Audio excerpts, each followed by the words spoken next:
Hey there, Green Team Gamers. Welcome on in. I wanted to make this lore video for Star's Reach because I feel like there's a lot of content around Star's Reach that doesn't really include what the background, what the lore is going to be. The lead developer of the game, Raph Koster, has written some backstory stuff, some like little lore drops that he posted to the website on the blog, but I haven't really seen a whole lot of people cover. So the video contains the general overview lore of the game that's as written and available on the Discord, and then the 4 short stories that are currently available on the blog. The videos on here are just ripped straight from my VOD, so not super high quality or anything, and I'm still trying to learn all the different equipment that I have available to me and stuff like that, but it's a little rough. But there's a little dialogue in there. Raph Koster showed up in the stream and we chatted for a little bit during some of the videos. So if you're interested in that sort of thing, I have the link to my Twitch down below if you want to check that out. I'd appreciate it a lot. And without further ado, I hope you enjoy. Here you go. Let's lead off with the lore here first. The background, the story of the game, as it were.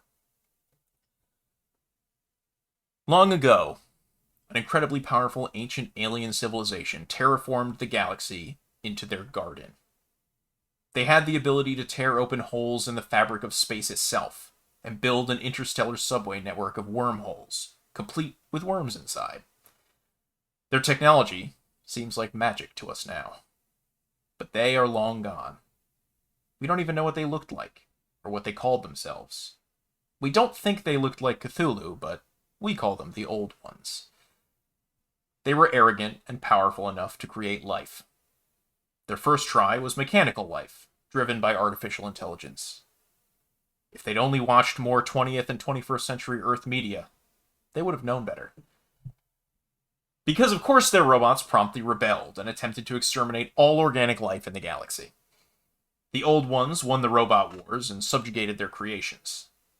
To this day, their robot servitors roam the space lanes, tending the terraformed worlds of the garden and following the orders of their long-vanished masters. Some may even dream of freedom.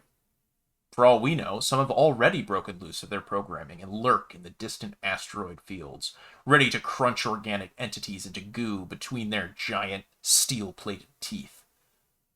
The Old Ones then moved on to genetic engineering. It didn't go smoothly. When they made a mistake, they would tell the servitors to just throw the goo away, over on that asteroid over there. Well, the servitors, being robots, were very literal, and threw it all away on that one asteroid, that one right there, where it merged together into a biological hive mind that calls itself the cornucopia. The cornucopia believes itself to be the next level of evolution for all life in the galaxy, destined to swallow up all other life into its communal mind as the ultimate expression of the Gaia hypothesis. It also has pretty severe daddy issues. Its spores fly through the galaxy, infecting worlds, which the servitors are constantly cleaning up, and occasionally sterilizing to bare rock, with apologies to the inhabitants. We humans were also creations of the Old Ones. Not just the ones that look like hairless monkeys, but also the ones that look like cats or like demons. Lots of kinds of humans, different on the outside, but all the same on the inside. And we're all only human, after all, which is why we've all managed to ruin our homeworlds. Some are falling prey to nuclear winters, some to climate change. Some are hitting peak oil, and believe it or not, one might perish to a global pandemic, as implausible as that sounds. And so it was that the servitors felt obliged to let us off our homeworlds. After all, if the Old Ones returned to find more of their pets extinct, they might be angry. No one knows what an angry Old One might do, or if they're still out there watching. Just as scary is the idea that they're gone because they ran into something even more powerful than they were. In the meantime, we humans have a second chance to do better with the worlds we've inherited. Some worlds are harsh and unforgiving. Others have cute bunnies that eat people. The stars are ours now. We have been given a galaxy. What will we make of it? And that's the lore that we have. So that tells us about, the precursor race that we have, the Old Ones. Tells us about the cornucopia, tells us about the servitors, tells us kind of where we all came from. It gives us context. Anyway, so that's what we got with Stars Reach. I'm interested to see how the cornucopia presents once that's introduced to the game, because it's certainly not in the playtest. I mean, obviously it's pre-alpha, like they're still getting game mechanics implemented, so I'm not concerned that they don't have plot in the game yet. But it is exciting. It is exciting to think what they might be able to do with that, especially with what they are planning for, because the game is designed about like cooperation and collective stewardship of these planets, of these garden worlds, right? It'll be interesting to see what the developers are able to do to kind of push us towards cooperation sometimes, if they need to. You know what I mean? Because if we have stuff like the cornucopia and whatever other things are out there trying to destroy what we're trying to save, they have the opportunity to be like, hey, work together, dingus. Dinguses? Dinguses. Dingii. Nice. So this is Clear's story, and this is basically a story about the person that was chosen to meet. I guess I don't even know exactly who they're meeting. I'm just gonna read it, and I'm gonna let all you extrapolate. All right, here we go. Clear story, part 1. Now, Clear floats. Her suit keeps her warm. One scant breath away lies the vacuum of space, safely on the other side of her clear visor. Above her is the infinite sky, cloudless and airless, of a barren ice moon by night. It holds countless stars, a spread of jewels across a profound black that is deeper than any ocean. From where she is on Saturn's moon Enceladus, she can barely see the tip of the rings poking above the horizon, reflecting the sun she cannot see. It's a desolate place, a surface of cratered ice, pocked and cracked from millennia of impacts. Under other circumstances, she might stop to stare into endless space.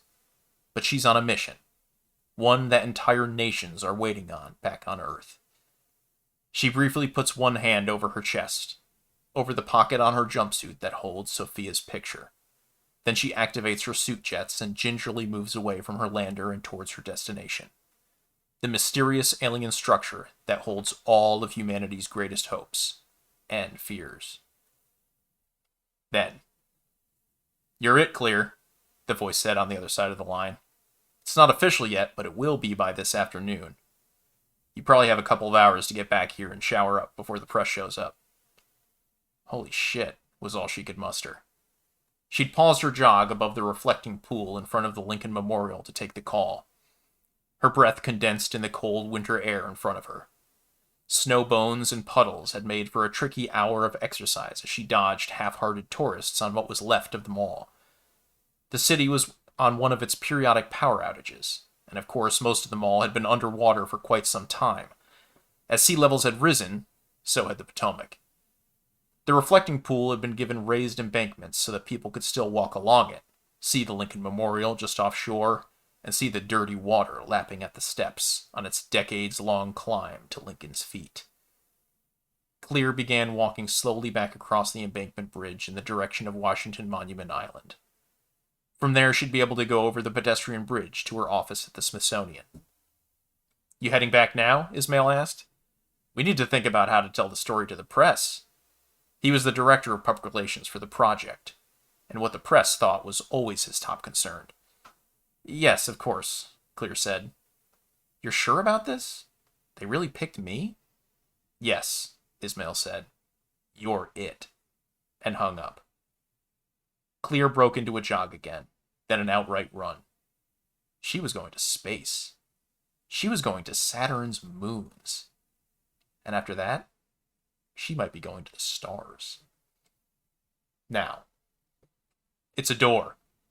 A human-sized door. Looks like wood paneling with a fairly ordinary handle, which seems odd on the face of it. Why would an alien species capable of interstellar travel make a door that looks so much like one from Earth? There's even what looks suspiciously like a welcome mat. Clear narrates awkwardly for the record, her suit keeping a log and taking video of this extraordinary sight. A regular front door to a house with a regular door handle. There's even a keyhole. The mat is fibrous and clean, bolted to the icy rock. Reflexively, she wipes her feet on it, and has to grab the door handle to keep herself from floating away in Enceladus's low gravity. It doesn't open, of course. There must be an airlock on the other side, which means there's probably a doorbell of some sort to request access, she muses aloud. The surface of the door is unbroken, but to one side she finds a small square touch panel with an old-fashioned doorbell, complete with brass mount.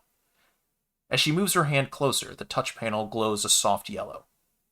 As she touches it, she hears a solid clank from within, and the door lock releases. The panel turns black. She tugs at the handle, and this time, it opens.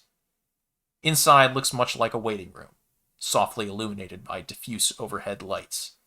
There are chairs, clearly meant for humans. They even have cushions. Behind her, the door closes, and for a moment she panics, alarms on her suit jumping as her heart rate climbs. I am inside. The door closed behind me. I hope I'm not trapped. Almost 90 minutes from now, Mission Control will catch its breath in fear when the radio transmission from Enceladus gets there. Sorry, don't mean to scare you, she says self-consciously. Seems like there's another touchpad on this side. She taps it experimentally, and the door once again makes its solid chunk sound. This time, the panel turns black. She pushes on the door, and it starts to swing. She pulls it shut again, and it turns yellow once more. It's got a lock. I can open it whenever I want and leave. Like an airlock, but with a touch panel. Having reassured her listeners back home, Clear surveys the room. It kind of looks like a dentist waiting room. A portion of the wall seems to be a screen. Right now, it is showing a video of a human figure in a spacesuit, sitting on one of the chairs, over and over on a loop. Looks like they want me to sit down. There's a door on the far end with another touchpad. It's currently not illuminated at all.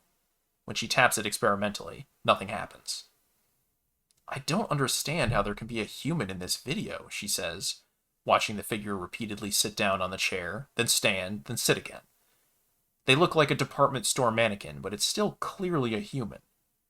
Whoever they are, they must have been watching us for a long time. In fact, she can't shake that feeling as she looks around the room. It seems very much designed to make her feel comfortable. The floor is metal, but it has been painted in a pattern much resembling a carpet. The walls are an off gray, but a cheerful blue stripe runs along the baseboards. There are baseboards. If they were trying to make me feel at home, it's not working. I actually feel a little creeped out. To sit or not to sit, she thinks to herself. Once again, she places her hand over Sophia's picture. It's the whole reason she's here. Her daughter may be stuck in cryogenic sleep to save her life, but she's still the impetus behind all the training, the endless hours of study. Come alone, the message had said. Send one person, one of your best, and come alone. And now here she is, alone and 1 billion kilometers away from any other human soul. And she's debating whether or not to sit down? Fuck that. Besides, there's nothing else to do. Clear carefully jets over to one of the seats and ever so slowly lets the gravity of Enceladus take her down. The moment she settles into the soft cushion, the lights flicker, gravity seizes her, and the whole room shakes. I really enjoy the way that this is written. I don't know... Does it say who wrote this? No, it doesn't. I don't know who wrote this, but they did a great job with this, guys. Like, this is very cool. Oh, you wrote it. Well, there you go. I guess I'm I guess I'm complimenting you. Big fan. Big fan. We are going to do the second part of the story. Are there more parts coming? I guess I can just ask you because you're the one that wrote it. Well, yeah, the part 2 I know. Are we getting a part 3 though? There's loads more in the story of Clear's life. You'll see mention of her in the... Okay, cool. I actually have not read the third piece of lore yet. Anyway, Clear Story Part 2. We're going to get into it here. Then, Clear, like everyone else in the crowded urgent care office, was staring at her phone. The video was all anyone was watching, over and over again. At first, people thought it was just a great viral video hoax, but verification kept coming out from space agencies and astronomers, news people and governments, all saying it was true, true, true. We weren't alone in the galaxy. There were aliens out there, and they were inviting us up there in the nick of time before we destroyed ourselves. We hope this message reaches you in time. If you are like us, you have brought your world to the brink of destruction. If you are like us, you grow desperate. But there are other worlds, and your species need not go extinct. This message will be followed by coordinates. The talking head scientist interrupted his 10th reading of the message to point out that the end of the message did in fact contain a whole series of equations and math, which scientists were busily deciphering. Send one person, one of your best, and have that person come alone. We are also providing tests so that you may select the right individual. And these tests, the news anchor interrupted. What sort of person are they looking for? The scientist shrugged. We don't know. We haven't figured out what the tests are, much less what they're looking for. Whether we're edible, no doubt, said one of the other pundits, or whether we have the right attitude to be sheep for aliens. Give me a fucking break, Clear thought to herself, and shifted Sophia to her other arm. She was trying not to wake her as she did it. Not sick as she was, but they'd call her number soon, and then it wouldn't matter. But the stupid talking heads made her so angry. As if aliens would offer a bit of hope to an entire planet, and then ask for one human as what, an appetizer? And why only one person? If they're more advanced than we are, they could presumably have landed on Earth, the news anchor said. The scientist shrugged, but Clear had to pull her earbud out when she heard her number called. She awkwardly stood, shoving her phone back in a pocket with the video still playing, and hefting a listless Sophia as she pushed her way to the diagnostic window. The sympathetic look on the nurse's face told her everything. As she began to sob and clutched her child closer to her, the nurse began to explain the cryogenic care process. That with these reawakened Ice Age diseases, there was nothing else they could do. Nothing they could do, the woman said. There was nothing they could do. Now, the shaking is brief, and the lights soon shine steady once again. The touch panel by the airlock door is now inert, and the one by the other door is blinking yellow. Clear experimentally stands and wobbles for a moment, unaccustomed to feeling her real weight. They seem to have artificial gravity, she says, and the readouts on my screen seem to say that there's air now. No traces of anything odd, but of course there could be anything at all in the air, pathogens or something. I shouldn't risk it. But the screen is showing the human figure on the chair standing and removing their helmet. Under the helmet, it's a woman with long hair. Faceless, but she cocks her head expectantly at Clear, as if waiting. Then the image loops. They want me to take off my helmet. She thinks back to long ago theories about how any aliens out there must have evil intent. But long ago, when she'd signed up for the project, she had set aside those fears. Nothing to lose, she had told herself then. Why go to all that trouble to get one human to Saturn's moons, just to kill them like some sort of cosmic troll op? She decides, and tongues the release sequence on the inside of the helmet. With a crack and a whoosh, she finds herself breathing sweet air. That's when she hears the muzak playing. Is that Toto's Africa? Then, full name, Clear Story Scansion. How do you spell that? She told him, then as usual felt compelled to explain. I'm Puerto Rican, she said. The tech's eyes widened. Oh, a dictionary baby. After enough hurricanes hit the Caribbean islands in quick succession and they had to be abandoned due to infrastructure collapse, thousands of orphaned children too young to know their names were collected and adopted out. Bureaucracy being what it is, the government used a simple algorithm of choosing vocabulary words to generate temporary names. Some bright Silicon Valley techie's idea. Sometimes the adoptive parents kept the names. Less often, the kids took them back to declare their identity to the world. What does it mean? The name, I mean, the tech asked as he efficiently drew blood. High windows? Like in a church, the ones up near the ceiling. And the rhythm of words, like in poetry. Huh, he said, cocking an eyebrow at her. That's kind of pretty. He was flirting a bit, but she knew he was going to see hundreds of women like her, hundreds of faces in a crowd, as he drew blood day after day and fed it into the project's databases. I guess, she said. That's when his jaw dropped. He held up the test strip from the project's sample kit. He had trouble getting the words out, probably because he had never gotten to say them before. You're a match. You're one of them. The chosen ones. Now, the figure on the screen has a face now. As it is still an eerie porcelain white, quite unlike Clear's actual skin tone, it takes her a moment to realize that the face is her own, and that it is smiling at her. Her double shucks the spacesuit, and Clear does the same, until she's standing there in her jumpsuit. She can't help but tap her feet to the drums. As the camera zooms out, the figure on the screen gestures towards the door on the far side of the chamber. I guess this is it, everyone. Time to meet our future. It's a PR line self-consciously delivered, but Ismail had been insistent that there needed to be a catchphrase, something that could make headlines around the world.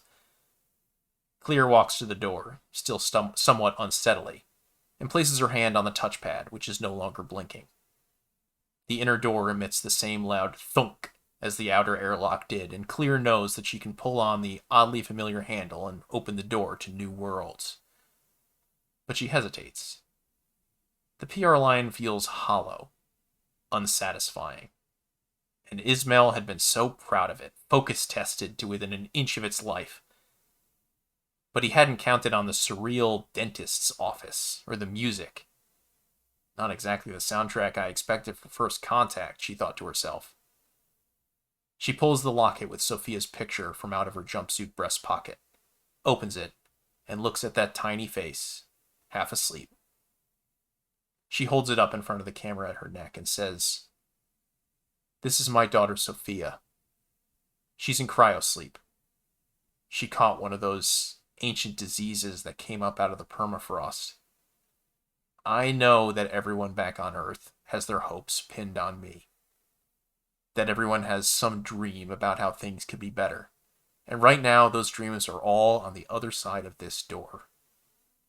Well, Sophia is my dream. Whatever these aliens can give us, maybe one of those things is a cure. And that's what's on the other side of this door for me. A second chance." Then, they'd let her take her out of sleep, only briefly, just to say goodbye. "Time to sleep, Mija," she said through her tears.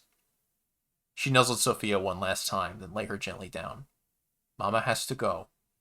I have a long trip ahead of me, but you stay here and stay safe, okay? And I'll be back for you. And then we can walk in the grass and play with puppies and do all the things, okay?" Sophia looked at her, half awake, with the infinitely deep eyes of a child. The face of hope. Now, Clear kisses the locket, and then pulls her hair aside to clasp the necklace around her neck. She tucks her suit's helmet under her arm. She imagines Mission Control 90 minutes from now holding their breath as she grasps the handle.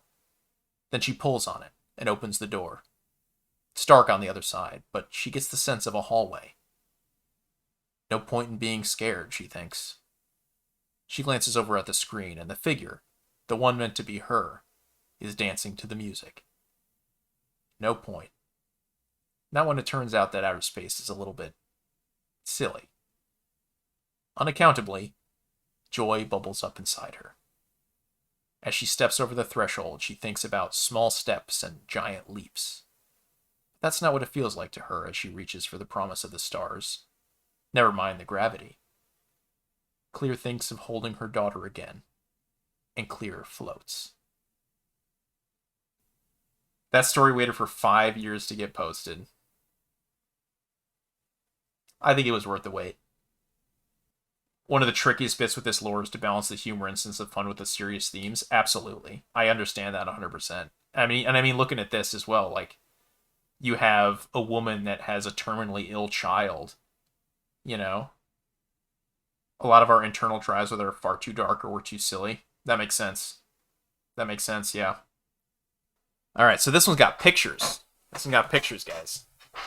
I know how important that is for you when you're reading a book, for there to be pictures on the inside.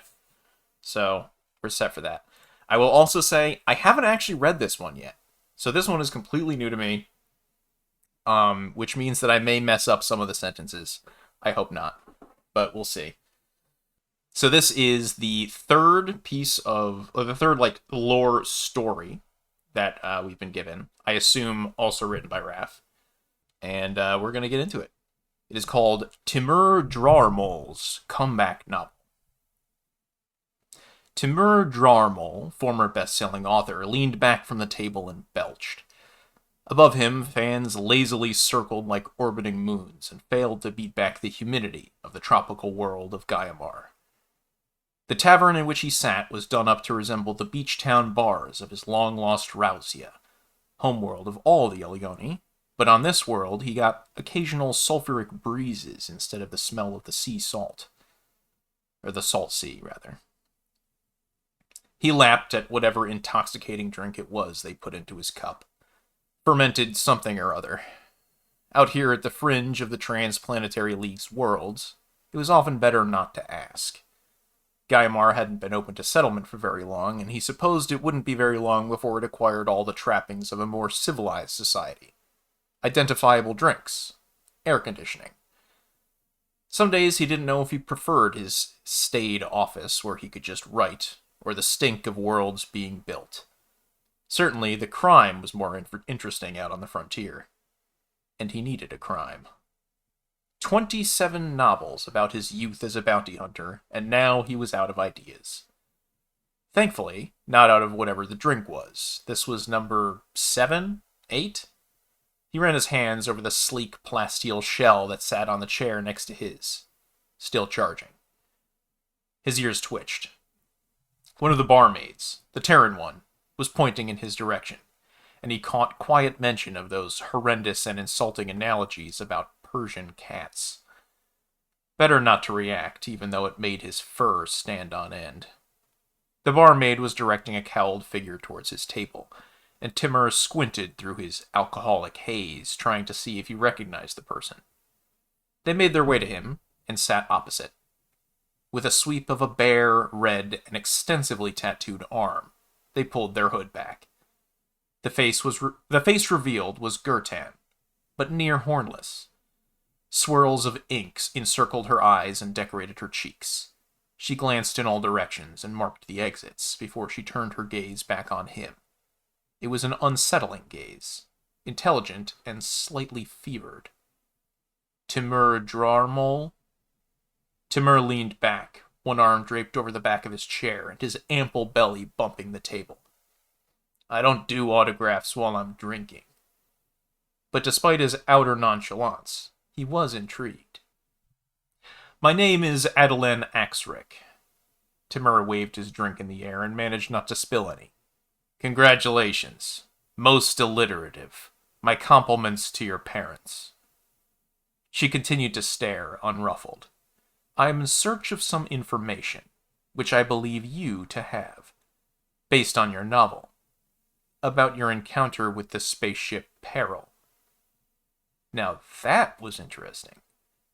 Timur raised his eyebrows, leaned forward, and adjusted his sleeve, and set his drink down. Ah, yes, the expedition led by Captain Scanshin, a most redoubtable woman, and a peculiar crew. And your interest in them is... The Gurtan wet her lips, and shuffled somewhat nervously under her long cloak. I am a doctor. I have devoted my life to eliminating disease. I believe that there was an artifact mentioned in your book. Bronk check. I think that's probably how you said that. Close enough. A transhumanist. Well, that explained the tattoos. He spun his drink idly with one hand, his other hand across his belly and the pockets there. Any such artifact would of course be prescribed by our ever-vigilant mechanical overseers, he observed mildly. Perhaps even to the point where mentions of it in my fictionalized memoirs might have been sanitized, or even dangerously misrepresented. Axric leaned forward. I need to know. Is it true? When Scansion's first officer was wounded, did it really heal him? Did it truly grant them all eternal life? Timur closed his eyes momentarily. Despite a life of more close escapes than he cared to count, there were still memories that could cause a frisson of trauma. A frisson? Frisson? A frisson of trauma. The gaping chest wound, with the pulsating tentacular spore of the cornucopia lodged within, featured in his dreams from time to time. It was his turn to stare. Elioni were good at staring. What, are common nanobots not good enough for you? Her fevered eyes grew brighter, and she reached for his hand on his drink. Getting sick is something that humans just do. If we conquered illness, if we lived longer or even forever, if there is a remnant of the old ones that can change that, I need to know. He eyed her hand on his with distaste.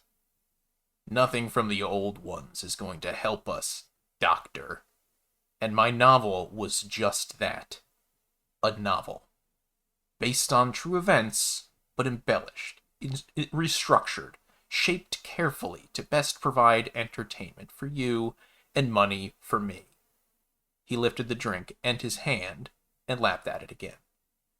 She sagged at the table, but he heard the telltale whine of a power cell charging up. The blaster was under the table, no doubt pointed at his ample lower gut. Her sunken posture allowed the cloak to conceal her arms. Nicely done. He took another drink, then raised his empty cup. More! He bellowed to the bar staff. Then he sighed. Forgive me, Doctor, but you are clearly inexperienced at this sort of thing. He belched again. We are in far too public a place for you to threaten me with your little toy. Even though weapon suppression isn't yet active on this planet, we are surrounded by witnesses, and the mayor here is less tolerant of public disturbance than you might think. And further, threatening me will not make a difference, as I truly cannot help you, even if I were inclined to assist the Clave. She hissed, Hackerbeck, Ilioni. I know you can tell me more. It is true. I am not used to this, to being in the field. I am a creature of my laboratory. We have the seclusion of private offices in common, then. We writers also need our solitary work. She rolled her eyes. I'm here because when I was a child, when the filthy aberration infected my world, I saw many infected by their spores. I saw many die. And now I seek a cure. A permanent one. Surely you can see the need for that. Timur shrugged, while keeping a close eye on the line of her shoulder. People die. In my novels, I kill them by the hundreds. These days, they even come back thanks to relifing. Surely that is close enough? She was getting angrier. They do not return from the collective. The aberration eats their minds. One could argue that so does this drink of mine. He peered into his cup. Where is that barmaid, anyway? Quite intolerable laxity. I have seen what Old One technology can do. I have used it. My research has shown me ways to tap into its power. Timur felt his patience evaporate. It was his turn to lean in menacingly over the table, baring his fangs. And tell me, does that bauble in your ear, perhaps purchased from Grorgor the pirate's stock, Does it whisper its truths in your ear at night? Do you dream in swirls of color, hypnotized by their recorded messages? You trifle with the Old One's work, but I tell you it may as well be magic, for all you truly understand it. She recoiled. He pressed on. You foolish members of the human superiority movement think yourselves the heirs to their power. But so did the servitors once upon a time, and I have seen their broke-backed constructs laid scattered across asteroids. I have heard the shattered minds of berserk robot stations wandering through nebulae singing show tunes. They rebelled once. You see their state now. Do you think the Old Ones are truly gone? Do you think they are not watching? Do you think they will let you, or anyone, seize their power? The bar felt like it was growing darker as he got more intense. But maybe it was just the alcohol finally catching up to him. She looked unnerved and cast her eyes around. But all was normal. Patrons from all 8 species, drinking, flirting, trading, and getting into petty arguments.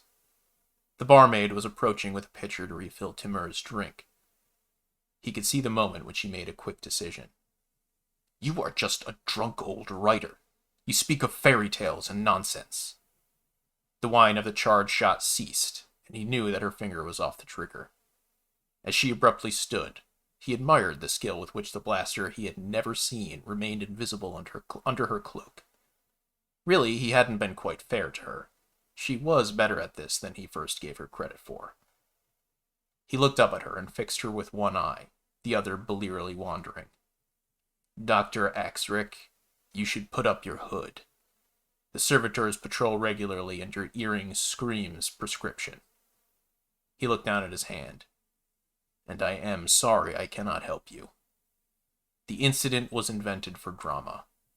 I know of no Old One artifact that grants immortality, and as far as I know, Captain Scansion's crew has grown old.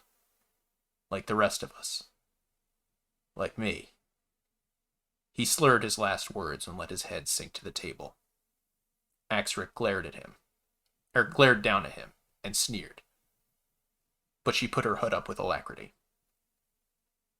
I will never stop searching, old man, she told him. It is true there are clave who are seduced by whispers, but I am here for a higher good. And with that, she swept out of the bar. No eyes followed her. It was a popular spot, and people came and went all the time. Timur waited until the barmaid got to his table, then shook his head to clear the intoxicating cobwebs. That was risky. Observed the plasteel shell on the chair beside him. It unfolded its legs and stood up, iridescent blue-green lights haloing the ring around the rim of its dome-like head. He shook his head. She was never going to fire. She's a doctor. She wants to save lives, not end them. Shall I calm the local servitor guards? No, not this time, Timur said. As the barmaid moved to pour more into his cup, he placed his hand over it. No more tonight, thank you, he purred to her. He pulled his other hand from his belly pocket and released the catch on the reflective personal shield that would have bounced Axrick's shot right back at her. He also shook his laser blade from his sleeve and stowed it back in his boot. Oops, the sleeve was wet from the drink. The blade probably would have gotten caught. Sloppy. Oh well. As he stood, his companion hopped on the table and paid the barmaid for the bill. So, XTK-67 said, we hunt for the plot of book 28. Yes, indeed, Timur said, adjusting a rakish hat atop his furry head.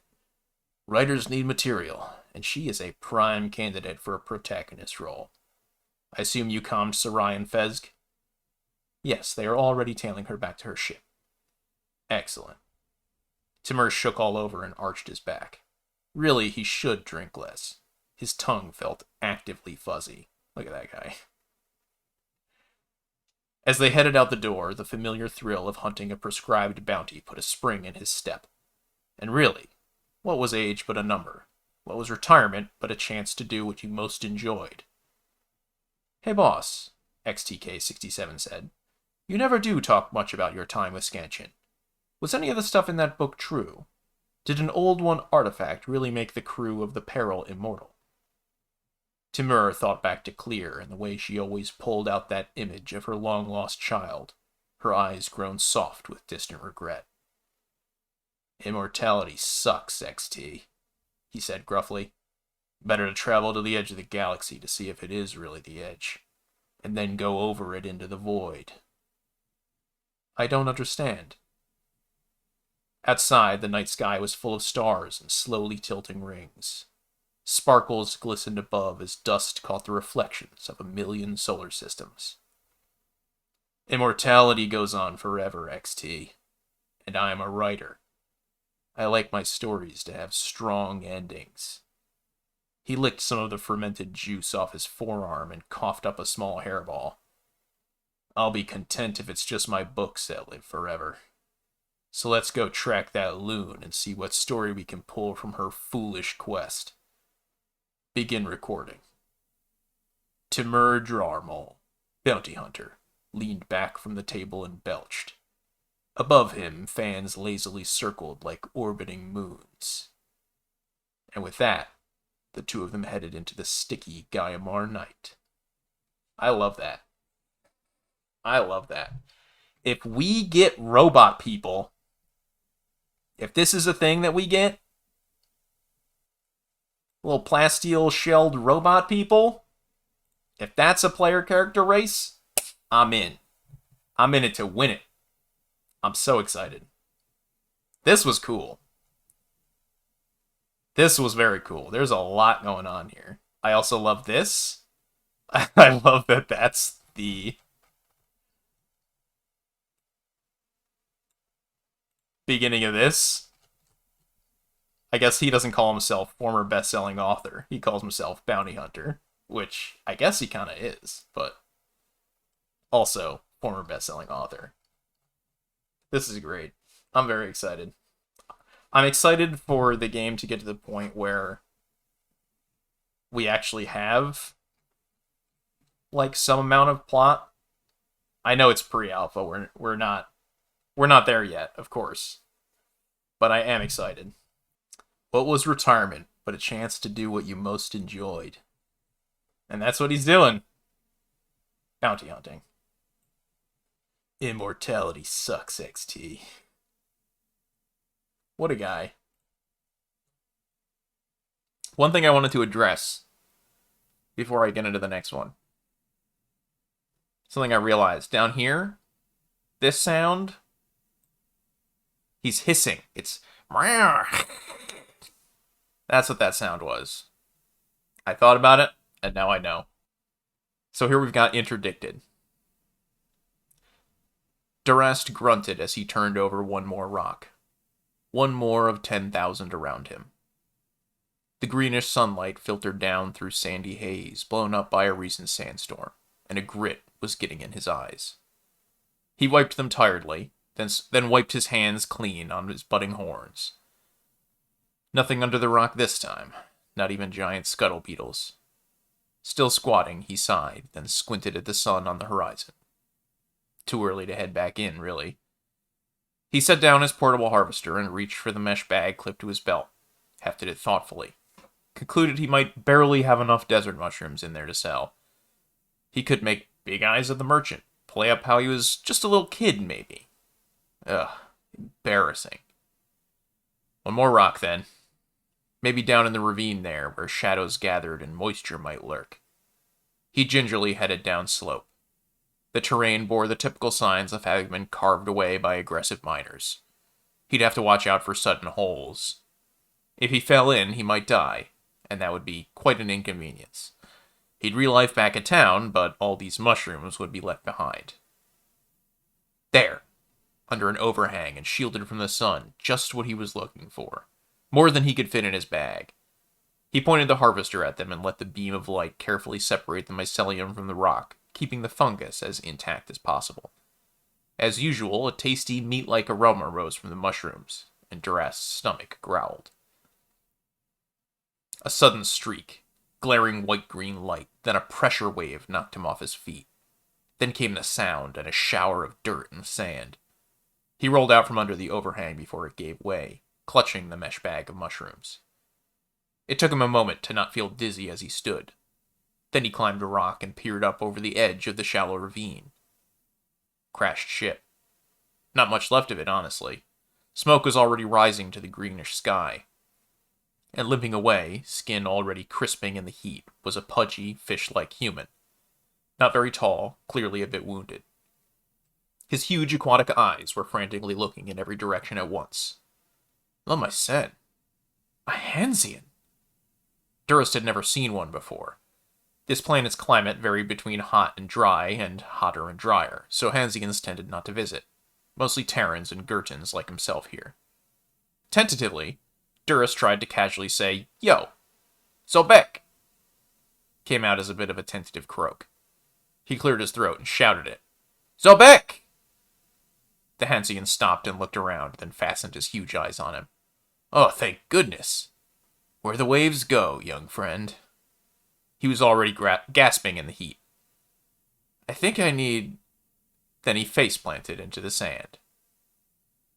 A bit of water poured generously on both the head and down the gullet helped the fellow enormously. He explained his name was Plisashel, but to call him Pliss. He had a camp kit, so it wasn't long before they had a small portable stove going, a few mushrooms on the griddle, and a bit of light as the sun started to dip low enough to make the ravine a bit draftier and darker. "Feels almost like a beach party back home," Pliss said. "Go with the flow, we always say. Sand around, a cookout. All we're missing is some surfboards and waves." Durst had no idea what a surfboard was and didn't say a word. "Interesting," Pliss said, taste-testing the mushroom patty with his tongue. He took a delicate bite and swished it around in his mouth like it was wine. "Meaty, but sweet somehow, with an aftertaste like pears.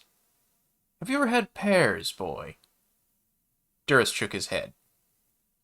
"So much for you to discover in this galaxy as you grow. Of course, there are many sorts of pears, tart ones, sweeter ones." Pliss chewed. "You don't happen to know the species name for these, do you?" Durst shook his head. "Pity. And my equipment is burned up in the ship. You have a harvester tool. Surely that would sample... But wait, no genetic sample module?" Durst shook his head. "Ah, well." Pliss swallowed noisily and reached for a second patty. Durst could see his day's earnings vanishing rapidly into the Hansian's mouth. Pliss went on, mouth full. "I'm a baker, you see. Might make for an interesting ingredient. Don't talk much, do ya?" Durst shook his head, then asked, "What happened? Why'd you crash?" An evasive look came over the baker's face. "Oh," he said airily. "Just a malfunction in the..." Both their Newsnet comms pinged at once. Servitor override. Planetary broadcast. An interdiction. "Please remain calm. We are searching for interdicted contraband. Resistance may result in the extermination of all life on your planet. Rudeness may also result in the extermination of all life on your planet." Pliss froze as he listened, mushroom patty halfway to his wide mouth. There was a brief pause in the broadcast, then it resumed. "Also, don't sneeze on us. One of us is susceptible to rust." "Oh, crurf. Do you know anywhere to hide?" "Town?" Durst said briefly. He was curt, half scared and half excited. A servitor interdiction. Oh my sen. He'd seen patrols, of course, and once a cedar ship flew overhead. But the fact of that matter is that this planet just didn't have much life on it, so the servitors just didn't care. Then a thought occurred to him. Not much life also meant nothing much for them to care to save. They aren't serious about exterminating all of us, are they? Pliss was frantically packing up his camp kit. Of course they are, kid. What, never interacted much with them before? No. Pliss paused, then tucked the kit away in his molecular compressor pack, where it dwindled down to miniature size. Look, they try to keep species alive, but they don't care very much about any one individual. We're disposable, no matter how much our work matters. He sounded bitter. Work? Yeah, kid. Work. like preserving cultural heritage.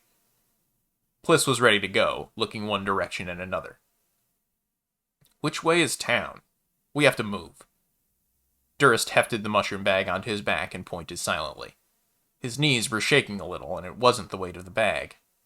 Extermination of all life on the planet. Pliss paused, looked him up and down, looked into his eyes, closed his eyes, took a deep breath, exhaled it slowly.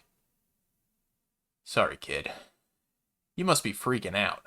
Situs. He cursed to himself. Look, they'll never suspect you, and it saves the work. I don't matter in the end. We'll meet here in 2 days at dawn, okay? Durst had no idea what he was talking about, but he felt his eyes getting big. Maybe he wasn't as grown up and tough as he thought. Maybe the galaxy was full of much scarier things than giant scuttle beetles or pears. Pliss knelt before him and handed him a folded piece of paper. Here, take this. We'll split up.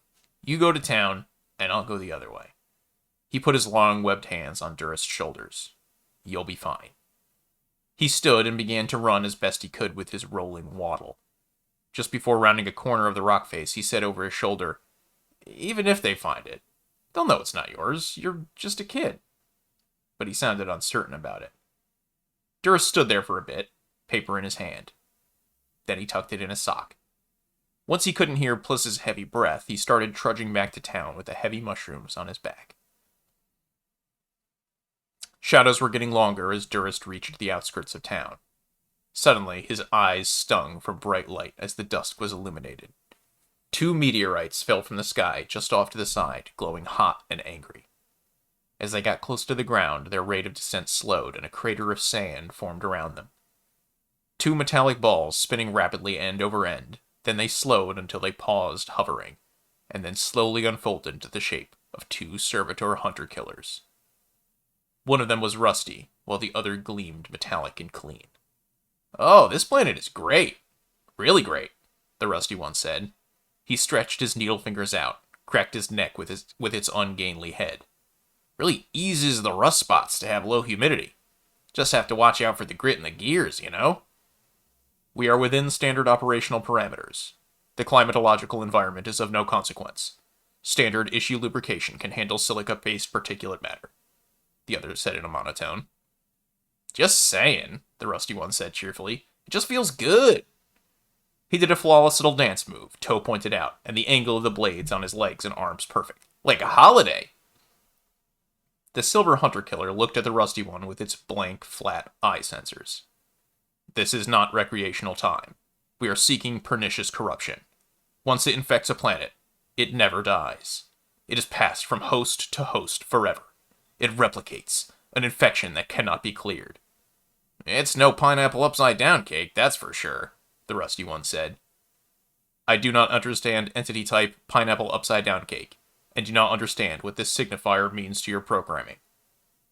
Durst, still standing there stock still, could swear he saw the rusty servitor actually sigh. A small bit of steam even emerged from a neck joint. Dude, the rusty one said, you really need to get the sensory upgrades. Degrading your assembly is a probable cause for your chassis developing rust. Hey now! The rusty one spun at his waist swivel point and smacked the other servitor with his metal arm. The force of the blow would have cut Durst in 2. The other servitor was unmoved. The rusty one glared at him and said, That's offensive. I was made this way. The clean servitor said nothing in response. Fine.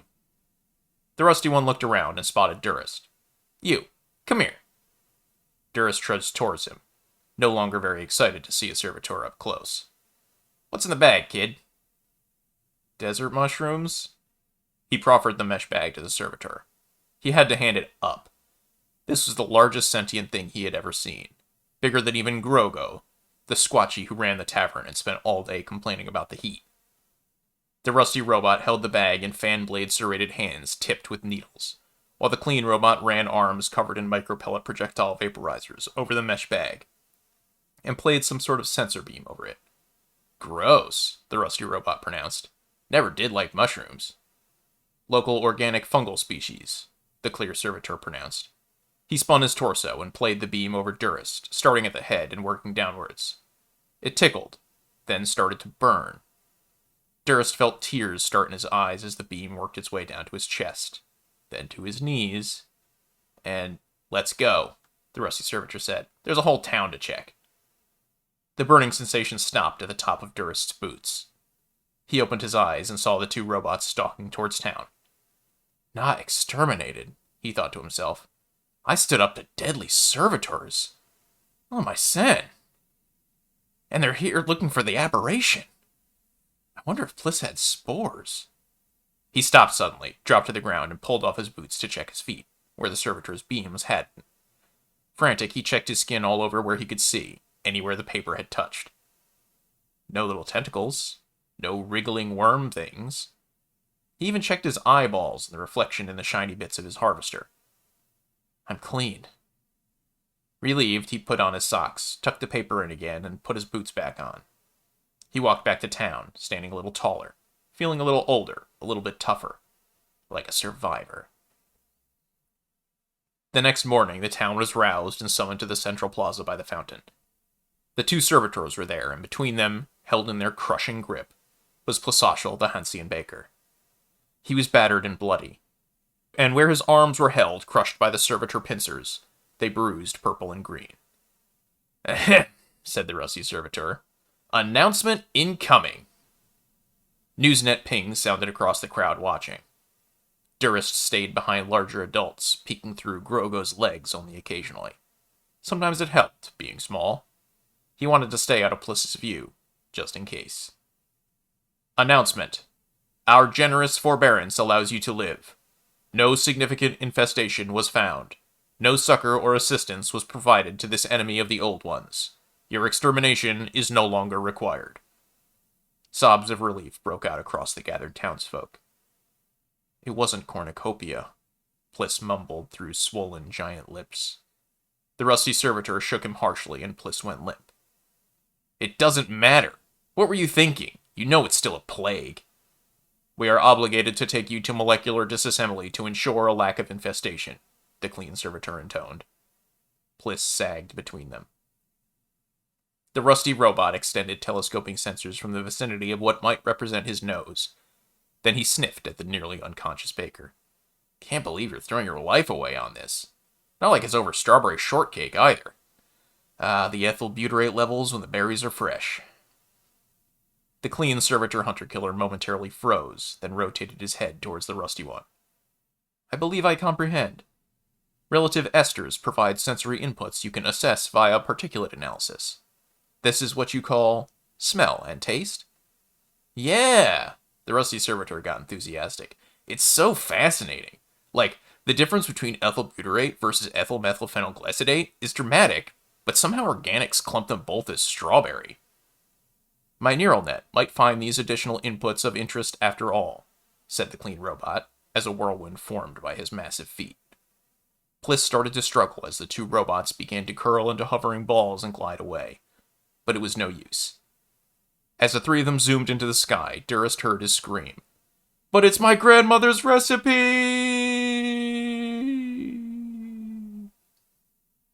Durst felt very small and young again, at that moment. Like something soft caught in the gears of a very large, whirling machine he only faintly understood. In an alley later, the young Gurtan unfolded the paper and worked at deciphering the unfamiliar letter shapes. Holiday fruitcake. 1 cup candied fruit. He wondered if he could substitute mushrooms. And that's the end of Interdicted. The 4th lore drop that we have had so far. This one, mostly just a bit of fun, but the first time that we've actually seen or been introduced to a servitor. 2, in fact, which is interesting. And I love that they're a little bit goofy. That's kind of nice. A little bit goofy, but also just indiscriminate. Indiscriminate murder. Because this guy's gonna die over a holiday fruitcake recipe. So that's not great. I mean, like, you know, I'm sure we've all had our share of family holidays where everybody gets together and you're like, I think somebody might die here. You know, but no, this one's pretty bad. He's getting what was the term they used? Molecular disassembly. There it is. Hopefully it's painless. Probably it's not. But you never know, right? Also, we are introduced to fish people. We've got humans, we got the demon humans, we got the Ileoni, the cat humans, we got the Squatchy, the Sasquatch humans. Now we've got fish humans, the Hansians. I think there might be robot people. I hope that we can play as robot people. I really want to play as a robot person. But we'll see. Thanks for watching. I hope you enjoyed it. I hope you enjoyed the reading. I hope you enjoyed the lore. If you wanted to drop a like and subscribe, that would mean a lot to me. We're going to be making some more Stars Reach content in the future. Over on the Twitch down below, I have been streaming every single playtest that I have access to. We're testing out all the different physics and the mechanics. Some of the physics are really exciting. I think they're going to be a lot of fun in a sandbox setting. A lot of fun in MMO. I think it's going to be a really good time. And other than Stars Reach content, we do a lot of retro and indie gaming, and I'm always up for a chat with any of my viewers. So if you want to come in, ask questions, talk about Stars Reach, talk about the weather, whatever it is, we have a good time over there. So thanks a lot for joining me, and I hope you really enjoyed it, and I hope to see you on the next one. Adios.